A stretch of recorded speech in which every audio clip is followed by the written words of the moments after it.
Assalamualaikum warahmatullahi wabarakatuh.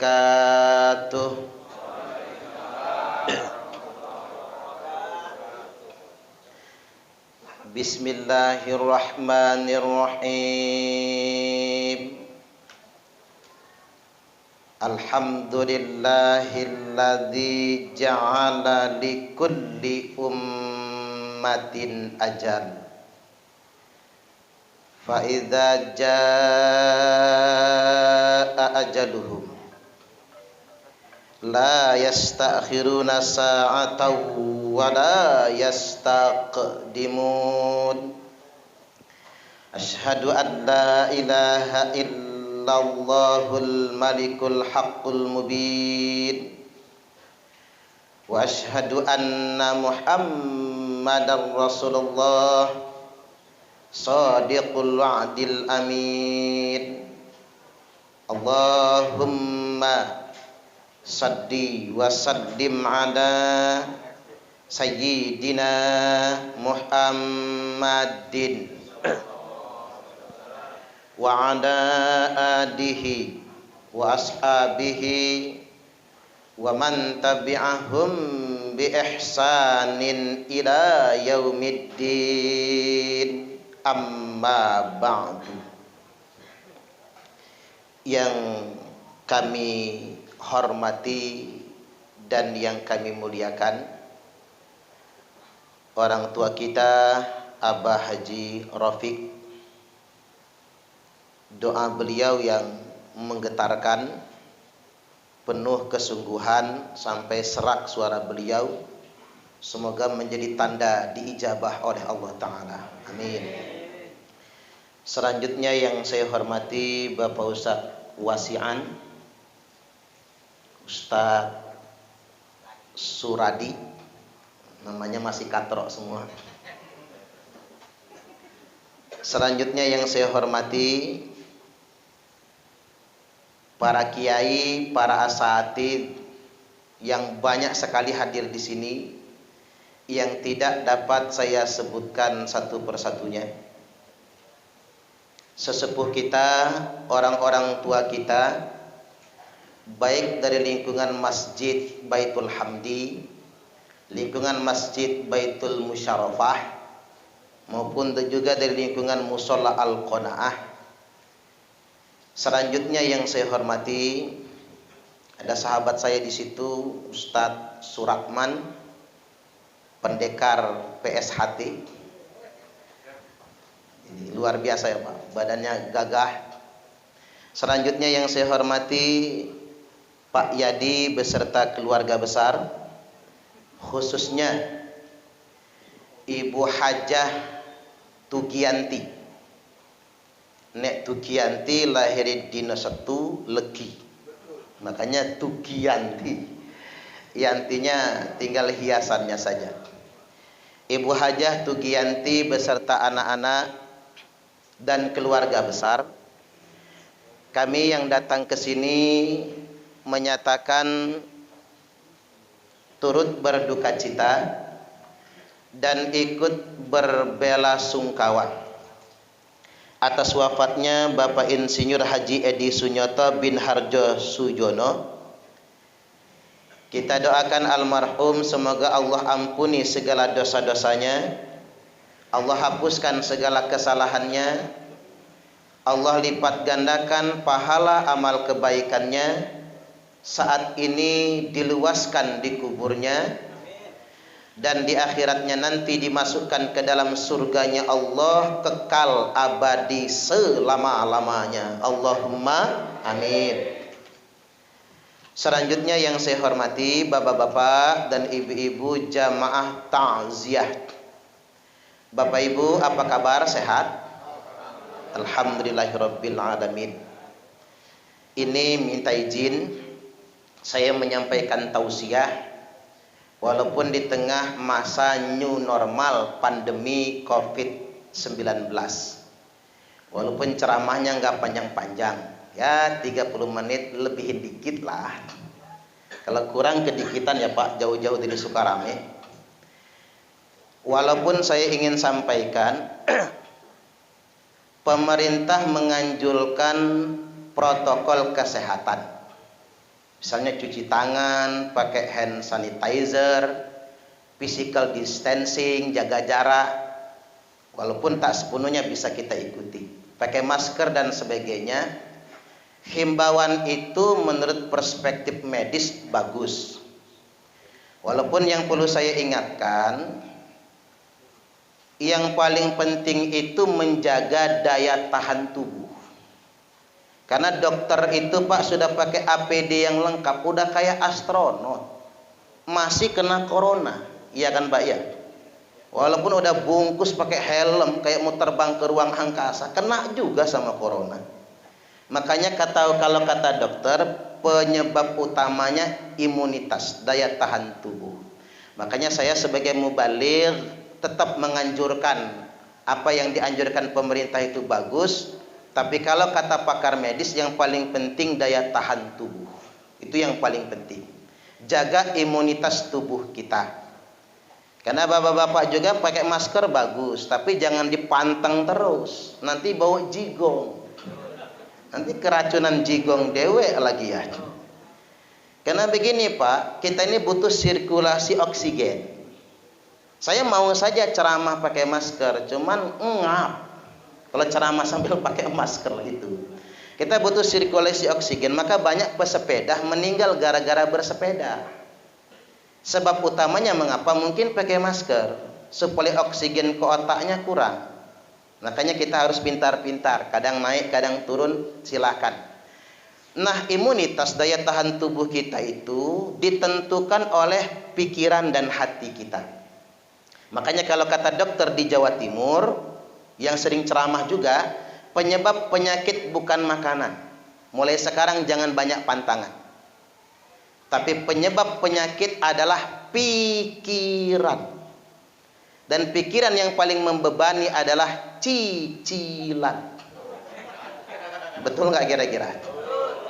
Makanya bapak-bapak yang banyak kreditan cepat mati biasanya. Atau minimal penyakitan. Damaikan hati, tenangkan pikiran. Mudah-mudahan kita yang berkumpul malam ini diselamatkan dari wabah corona. Allahumma amin. Ada sumbang saran tapi Pak, katanya pencegah corona itu corona juga. Corona, kopi, rokok, nasi. Makanya banyak minum kopi, banyak ngerokok, sama makan nasi. Mudah-mudahan jauh dari corona. Allahumma amin. Makanya saya bingung lah, ngapalah di bungkus rokok itu ada tulisan rokok dapat menyebabkan serangan jantung. Padahal yang kena serangan jantung rata-rata nggak ngudut itu, nggak ngerokok. Tapi benar tulisan rokok dapat menyebabkan serangan jantung. Ternyata yang menyebabkan serangan jantung itu rokok yang dapat. Tapi kalau rokok yang beli enggak. Makanya bapak-bapak jangan biasa minta sama temennya. Nanti kena serangan jantung. Baik bapak-bapak, silakan sekarang sambil mendengarkan tausiah, sambil ngudut silakan. Kuenya dimakan, airnya diminum. Mudah-mudahan sekali lagi kita dijauhkan dari wabah penyakit. Allahumma amin. Baik, pada kesempatan kali ini kita berduka mendoakan Bapak Insinyur Haji Edi Sunyoto. Berarti di lingkungan kita ya Pak, ada 2 guru besar meninggal ya. Karena beliau mantan Korwil PSHT Provinsi Lampung ya. Kemudian kemarin sahabat saya Bapak Kiai Haji Tubagus Sudrajat, mantan Ketua Paku Banten Kota Bandar Lampung juga meninggal. Ada anaknya nggak di sini? Anaknya Tubagus Sudrajat ya. Saya ingin menyampaikan bela sungkawa dan kemarin tidak sempat hadir. Tapi mudah-mudahan beliau juga mendapatkan kemuliaan dari Allah Subhanahu wa taala. Allahumma amin. Baik Bapak Ibu rahimakumullah. Pertama yang hendak saya sampaikan, orang mati itu memerlukan hadiah dari kita yang masih hidup. Apa hadiah terbaik buat orang mati? Rasulullah sallallahu alaihi wasallam telah bersabda, ad-du'a'u was-shadaqatu hadiyatan ilal mauta. doa dan sedekah adalah hadiah buat orang mati. Makanya kalau kita takziah begini dapat besek, kan itu sedekah.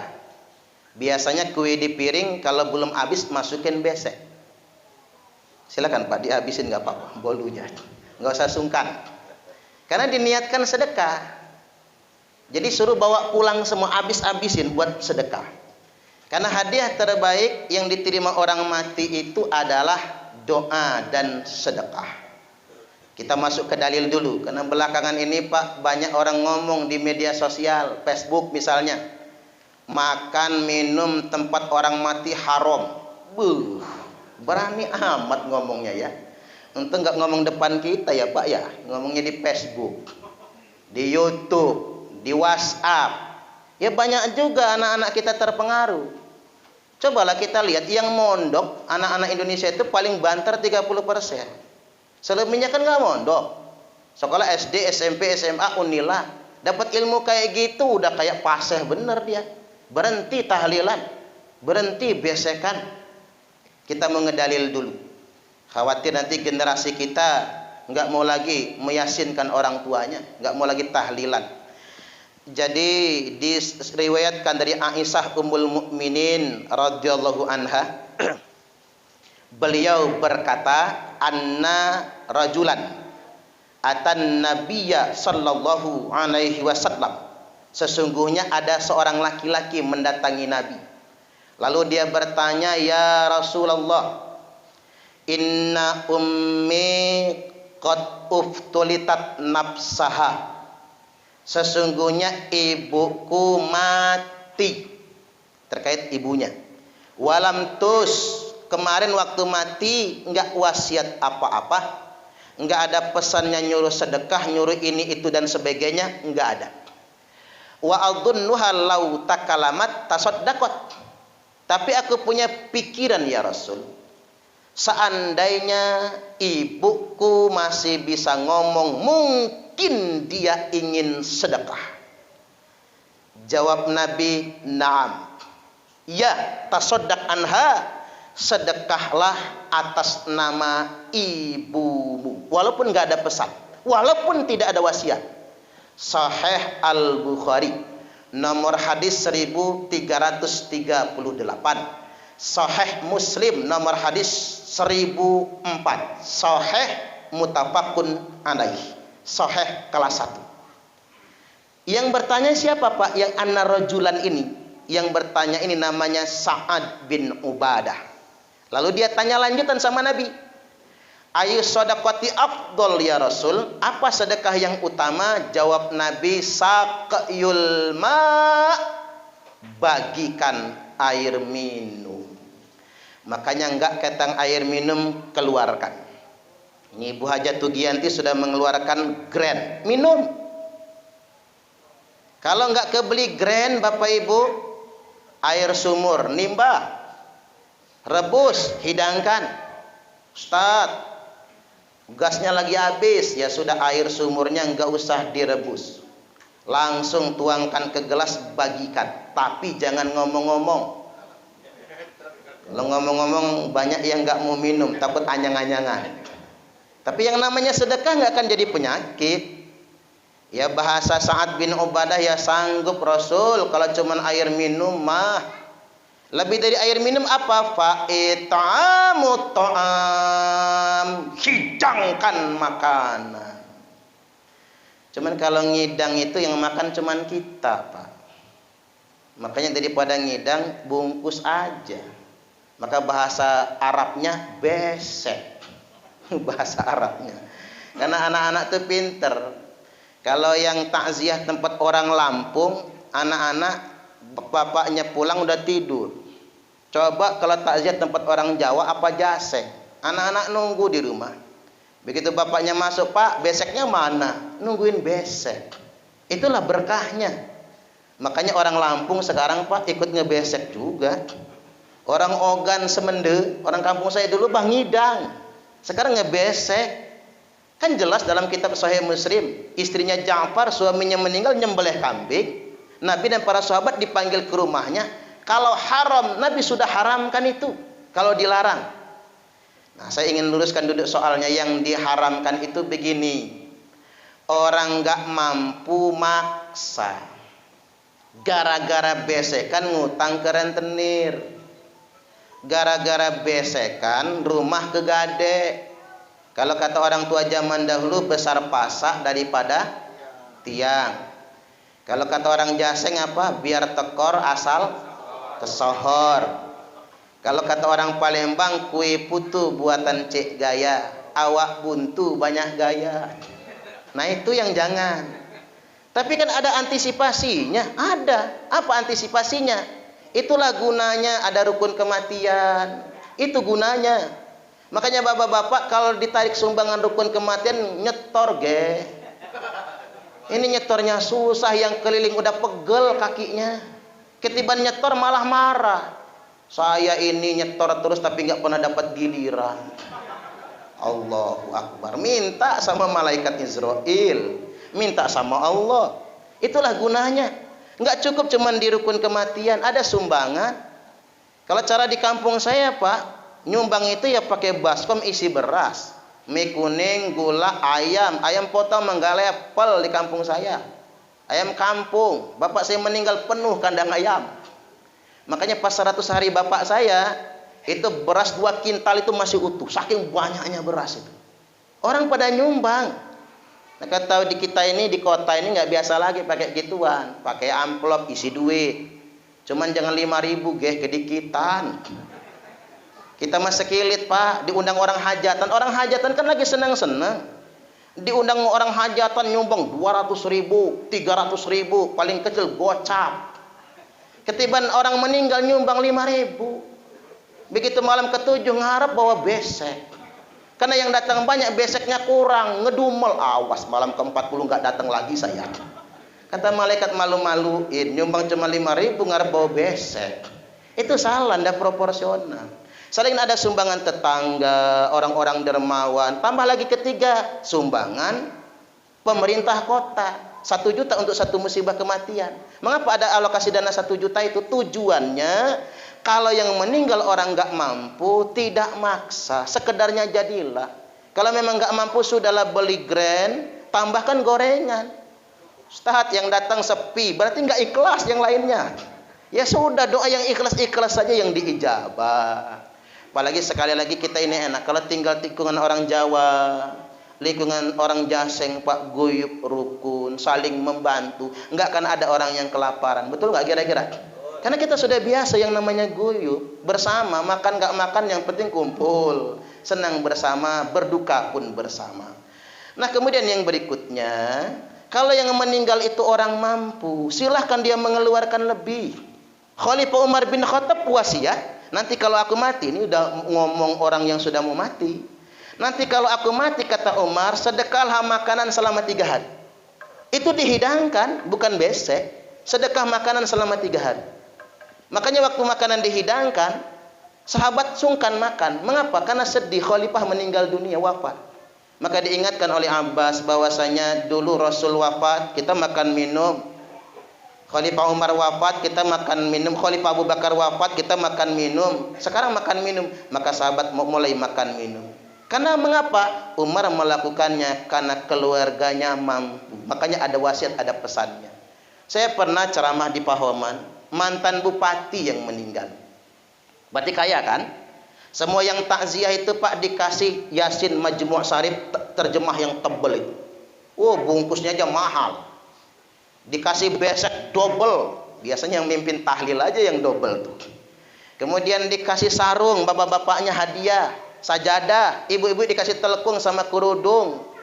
Begitu pulang semua yang takziah diamplopin. Allahu Akbar. Saya langsung ngebatin kalau yang takziah saja diamplopin, apalagi saya yang ceramah ini. Iya juga ya Pak. Karena dia mampu ya, tidak jadi masalah, mantan bupati. Artinya atas dasar kelonggaran. Makanya Umar berkata, ini perkataan Umar lagi nih, habis berwasiat suruh sedekah makanan kalau beliau wafat, beliau berkata, as-shadaqatu ba'da dafni, sedekah yang dikeluarkan setelah pemakaman akan bertahan pahalanya 3 hari. Sedekah pada hari ketiga pahalanya sampai 7 hari buat ahli kubur. Sedekah pada hari ketujuh bertahan sampai 25 hari. Cuman sayang kita ini di Indonesia nggak biasa salawean sih ya. Sedekah pada hari ke-25 akan bertahan sampai 40 hari. Sedekah pada hari ke-40 akan bertahan di kubur untuk si ahli kubur sampai 100 hari.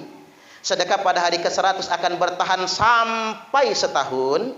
Sedekah pada kesetahunnya ngehol bahasa kitanya akan bertahan sampai 1000 hari alias 3 tahun. Ini perkataan Umar bin Khattab dikutip oleh Imam Suyuti dalam kitab Al-Hawi lil Fatawi. Enggak ada dalam kitab agama lain. Ini dalam Islam. Makanya saya bingung lah orang yang suka bid'ah itu Pak. Dikit-dikit ngomong haram itu. Bahkan kebudayaan orang Lampung ya, kalau Ombay ninggal, Bakas ninggal, Nyai, Sidi, Siti, apalagi itu, Oma, Opa, kakek, nenek meninggal, mereka nyembelih kebo zaman dahulu. Memang keboknya sudah disiapkan, dipelihara. Yang nggak boleh tadi, yang sampai belelang-belelang itu yang nggak boleh. Dulu Nabi nyembelih seekor kambing, karena Nabi sallallahu alaihi wasallam, idza dabaha syata, ketika beliau menyembelih seekor kambing, fayaqul, beliau berkata, fa arsilu biha ila asdiqai Khadijah. Beliau nyembelih seekor kambing, diniatkan pahalanya untuk atas nama Khadijah, dibagikan kepada kerabat dan temannya Khadijah sebagai tanda bukti dengan istri beliau. Beliau bersedekah sampai Aisyah cemburu dengan apa yang dilakukan oleh Nabi. Dalam kitab Sahih Muslim. Jadi saya coba sederhanakan, sedekah yang kita keluarkan dengan ikhlas untuk orang yang wafat meninggal dunia, hukumnya bisa menolong dan sangat bermanfaat buat orang yang wafat meninggal dunia. Insya Allah kita istiqomah mengamalkan. Insya Allah. Baik, sekarang yang berikutnya. Saya ditanya, Ustadz, ngapa sih mesti Yasin yang dibaca buat orang mati? Tak ajarin cara jawabnya ya Pak. Baca Yasin buat orang mati ini bukan perintah kiai, bukan perintah ustadz, bukan perintah guru ngaji. Tapi membaca Yasin buat orang mati ini perintah Nabiullah Muhammad sallallahu alaihi wasallam. Jadi kalau orang nentang Nabi, kalau orang membid'ahkan Yasinan, berarti dia membid'ahkan Nabi. Nabi bersabda, Iqra'u Yasin ala mautakum. Bacakan Yasin atas yang mati di antara kalian. Ibnu Majah nomor hadis 1448, Abu Daud 3121, Musnad Imam Ahmad nomor urut hadis 19427, dan disahihkan dalam kitab Sahih Ibnu Hibban oleh Al-Hafidh Ibnu Hibban tanpa keraguan. Dalilnya jelas, fatwanya juga jelas, dan hadisnya sudah disahihkan. Walaupun saya nggak biasa kaku.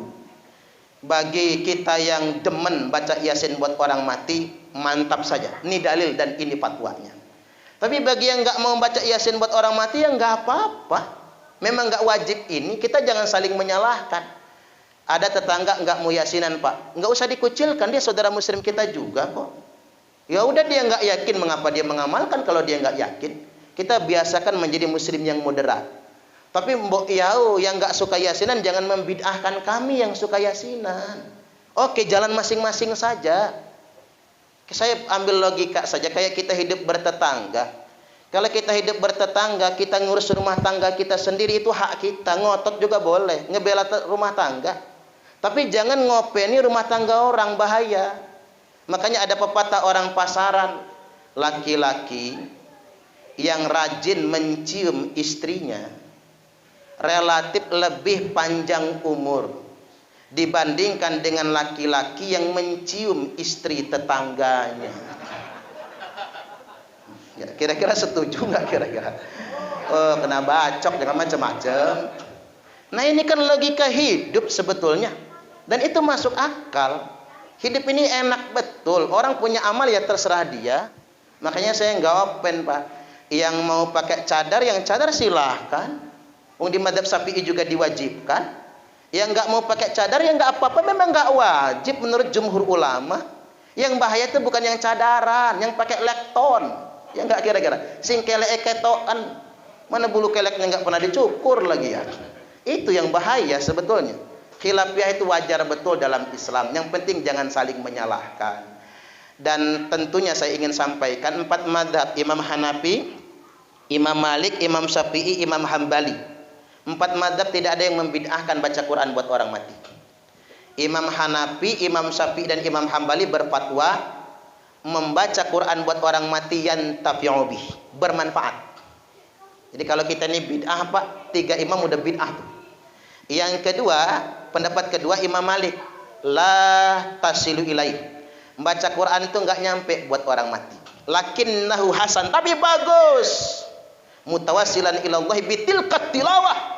Tujuannya bertawasul kepada Allah dengan bacaan Quran itu. Maka tidak ada satupun yang membid'ahkan baca Quran buat orang mati. Ulama salafi, salafus solih, salaful ummah, ahlu sunnah wal jamaah.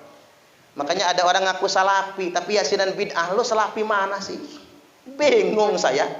Ulama salafi itu nggak jauh-jauh. Imam Hanafi, Imam Malik, Imam Syafi'i, Imam Hambali. Dan biasanya Pak, yang bid'ah-bid'ah ini mondok aja nggak pernah. Ketiban ditanya lo belajar di mana, ternyata cuman internet. Nanti kalau mati malaikat nanya, guru kamu siapa? Syekh YouTube al-interneti. Kiainya Kiai Haji Google. Ustadznya Ustadz Facebook LCMA. Nggak bisa. Tapi saya ajarin dikit ini Pak. Kalau baca Yasin nggak sempet, baca Al-Fatihah jadilah.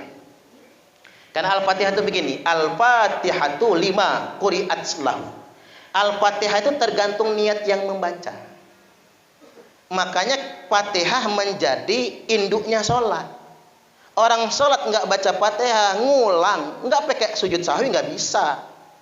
Lupa Fatihah, sujud sahwi nggak sah, ngulang sholatnya. Karena itu rukun.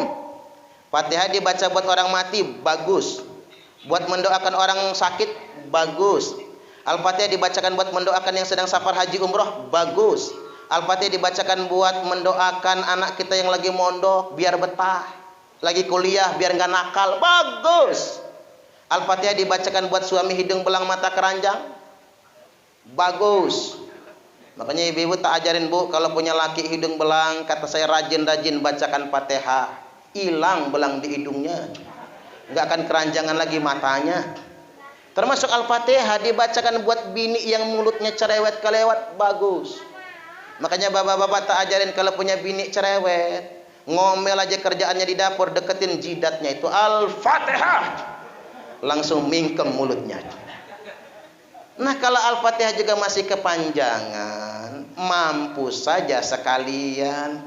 Masa Fatihah juga masih kepanjangan? Nah yang berikutnya, ini yang terpenting kedua ya. 2 hal saja yang hendak saya sampaikan. Di balik peristiwa kematian ini, ada peringatan bagi kita yang masih hidup, bahwasanya kita pasti akan mati juga. Betul tidak kira-kira? Makanya tertipu Pak, orang yang pengen hidup selamanya. Dia menipu dirinya sendiri. Kata Khairil Anwar, aku ingin hidup 1000 tahun lagi. Enggak bisa. Jajal aja kalau nggak percaya. Bapak-bapak pengen hidup 150 tahun. Kalau umur sudah segitu, mata rabun, kuping budek, gigi ompong, bawah kena prostat, stroke campur bengek. Nggak pengen panjang umur. Ya jangankan begitu Pak. Umpama umur nggak harus 100 tahun, bapak-bapak stroke bengek, prostat, terus cerewet, istri telat ngambil anduk marah, istri telat bikin teh marah, istri ngebatin. Apa kata istrinya? Kapan matinya orang sakit? Percayalah sama saya. Ketemu mantu, apalagi mantu, jijik dia. Kapan mertua gua mati ya? Anak saja belum tentu mau ngurus, percayalah sama saya. Makanya tertipu yang ingin hidup selamanya, tertipu. Dunia bukan tempat kita, akhirat tempat pulang kita yang kekal abadi selama-lamanya. Makanya enaklah jadi orang Islam. Mengapa? Allah kasih tanda kematian. Makanya Umar bisa pesan, Amr bin As bisa pesan, semua bisa pesan, karena mati ada tandanya. Bahkan kalau orang klik banget 100 hari sebelum ajal sudah ada tandanya. 40 hari sebelum ajal sudah ada tandanya. Makanya orang-orang sering nyebut ini hari apa. Kalau sudah harinya, ini jam berapa. Bapak saya sudah nyebut. Nanti saya mau jalan jauh hari Rabu, kata dia. Kemudian yang berikutnya pas malam wafat meninggal dunia, ini jam berapa? Ngapa kata kita? Enggak, jam 3 waktunya saya jalan. Karena sudah Allah kasih kabar. Makanya kalau kita ini benar-benar belajar, Pak, ingat Allah, ingat kematian, Allah kasih tandanya. Kayak contoh sederhana, orang yang sudah mau mati, telapak kakinya kan melengkung. Walaupun dia sehat, melengkung. Kalau telapak kaki sudah melengkung, paling lama umurnya 3 hari, mati. Coba periksa telapak kaki masing-masing. Ya siap-siap Pak, biar 3 hari lagi. Tulang belakang kita ini lepek. Orang yang sudah mau mati, terlentang di lantai lepek sama rantai. Nggak bisa nyelip telapak tangan kita. Duduk pun mesti cari senderan. Coba perhatian yang nyender di dalam. Kalau udah nggak tegak lagi. Abah Rafiq masih tegak, masih panjang umur Abah mah. Subhanallah. Pak Suradi yang bahaya. Tapi Pak Suradi bukan pakai tulang belakang, pakai bahu nyendernya. Masih panjang umur berarti. Bapak Ibu rahimakumullah, nah makan saja kan sudah dicabut kelezatannya. Orang yang sudah mau mati, makan apapun terasa hambar. Makanya saya minta bapak-bapak tadi mencicipi kuenya. Masih ada rasanya nggak kira-kira kuenya? Masih panjang umur. Kalau hambar nggak lama lagi tuh. Nah rokok saja kalau orang sudah mau mati asapnya nggak ngebul lagi, turun ke bawah. Makanya bapak-bapak kalau lagi ngudut kok asapnya turun ke bawah, nah 3 hari lagi nih, nggak lama lagi. Kalau masih mubeng-mubeng panjang umur. Nah mengapa Allah kasih alamat mati? Biar kita bisa memilih mati husnul khotimah. Mati sudah bertaubat kepada Allah Subhanahu wa taala. Makanya banyak kisah ya Pak, di Bandar Lampung saja Ustadz Ferdinand lagi ngimamin tarawih wafat, Allahu Akbar. Di Teluk ya Pak, di kampung Palembang itu ya. Ya orang Jaseng juga lagi mimpin doa meninggal. Padahal dulu mantan preman itu. Mantan orang nakal, begitu dia taubat meninggal wafat sedang mimpin doa Rabbana atina fid dunya hasanah, sedang di limit akhir. Ada teman saya Sofwan namanya, nama bapaknya Ustadz Sufyan, lulusan Mesir, LC. Di kampung Lingsur, Raja Basah. Meninggal dunia pas di penutupan doa sapu jagat. Rabbana atina fid dunya hasanah wa fil akhirati hasanah, klek wafat meninggal dunia. Orang kira dia guyon Pak, sengaja diamin doa, ternyata sudah meninggal. Kiai Bukhari Amin, ulama NU di Malang, sedang ceramah meninggal dunia. Subhanallah. Saya aja pengen lah Pak, lagi ceramah mati. Tapi jangan sekarang. Sekarang masih kemudaan Pak, bini masih muda soalnya. Bahaya nantinya. Masih banyak yang butuh ceramahnya. Kemudian ada yang lagi ngaji kan? Qori lagi ngaji depan Gubernur Jawa Timur waktu itu kan ya, Bu Khofifah meninggal dunia wafat, subhanallah. Atau di YouTube itu lagi sholat, sujud meninggal. Yang paling dekat sama saya di Wai Halim, di daerah Malabar, Masjid Al-Busra, sujud yang terakhir sholat subuh. Allahu Akbar. Sujud terakhir sholat subuh. Pikir orang ketiduran, ternyata sudah meninggal dunia. Bukan kiai, orang biasa saja. Tapi karena orangnya ikhlas, sama tetangga dia baik, nggak pernah jahat. Sholat 5 waktu dijaga, Allahu Akbar. Tapi kalau kita nggak bisa kayak gitu, minimal kita mati sudah bertaubat. Sesuai dengan doa kita, wa taubatan qablal maut. Mengapa mati sebelum sudah bertaubat? Karena taubat diterima oleh Allah. Saya ingin closing dengan kisah ya Pak. Dan satu riwayat nantinya. Saya minta waktu dikit aja lagi. Jadi boleh jadi Pak, Jupe itu masuk surga. Boleh jadi ya, bukan pasti. Lo kok bisa? Nanti bapak-bapak kaget lah ketemu Jupe di surga. Kata Pak Yadi, ini Jupe ya? Iya Mas. Kok kenal Mas Yadi, Pak Yadi ya? Berarti waktu bawa Damri ya Pak, ketemu Jupe-nya ya. Ngapa lo bisa masuk surga? Ya bisa lah. Enggak, gimana ceritanya? Kamu kan mantan yang Gaston Castanyo.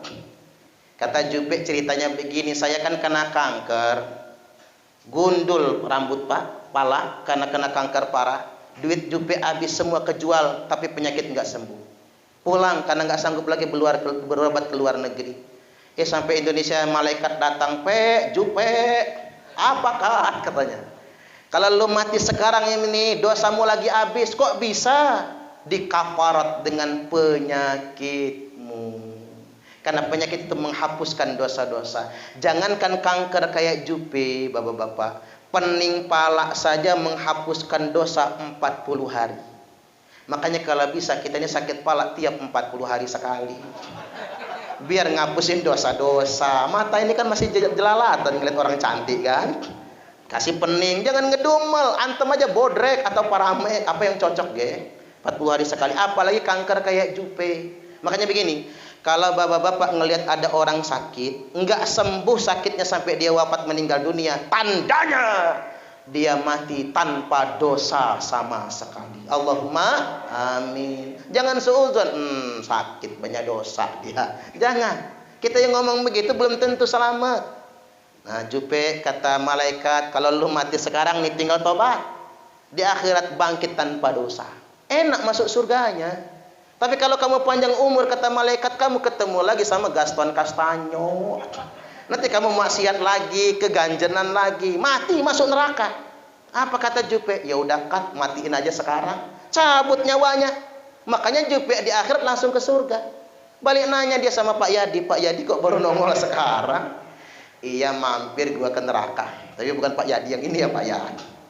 Artinya Pak, tapi itu cerita karangan saya nggak dapat bocoran dari malaikat, enggak Pak. Artinya kalau kita mau berhusnuzon, boleh jadi Jupe pun bisa masuk surga. Karena ngapa? Dia sudah bertaubat kepada Allah Subhanahu wa taala.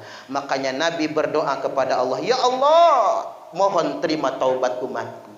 Kata Allah, "Ku terima taubat umatmu kalau mereka bertaubat setahun sebelum ajal." Ya nyempring Nabi nangis. "Ngapa kamu nangis Muhammad?" "Kalau itu takdirmu ya Allah, umatku pasti masuk neraka semua." Enggak sempat mereka taubat. Ya sudah, kata Allah, setengah tahun. Tapi kalau bisa jangan ya Allah. Ngapa kata Allah? Karena ada di antara umatku itu yang taubatnya sebulan sebelum ajal, baru sadar taubat. Kalau begitu kata Allah, ku terima taubat umatmu kalau mereka bertaubat sebulan sebelum ajalnya. Kata Nabi, tapi ada ya Allah umatku itu yang seminggu lagi mau tobat, baru seminggu lagi mau mati baru tobat. Kalau begitu kata Allah, ku terima tobat umatmu kalau mereka bertobat seminggu sebelum ajalnya.